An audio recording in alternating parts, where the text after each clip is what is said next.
के आदब बेअदब महरूम गाश अज फजले रात। মানুষের জীবনের সৌন্দর্য আদবের ভেতরে। আদব মানে হুজুরের সামনে নামাজের সুরতে বসার নাম আদব না। চোখ দিয়ে তাকানোর মধ্যে আদব আছে, হাঁটার মধ্যে আদব আছে, বসার ভেতরে আদব আছে। যার মধ্যে আদব নাই তার সৌন্দর্য নাই, তার মধ্যে মানুষত্ব নাই।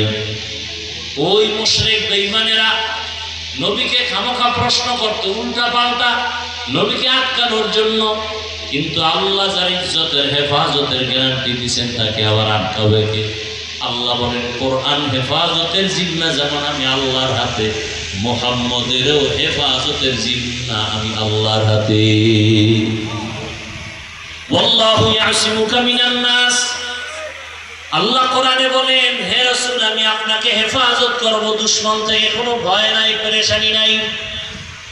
মুশরিকরা প্রশ্ন করে আব্দুল্লাহ সন্তান এতদিন এক আল্লাহর ইবাদতের কথা বললাম,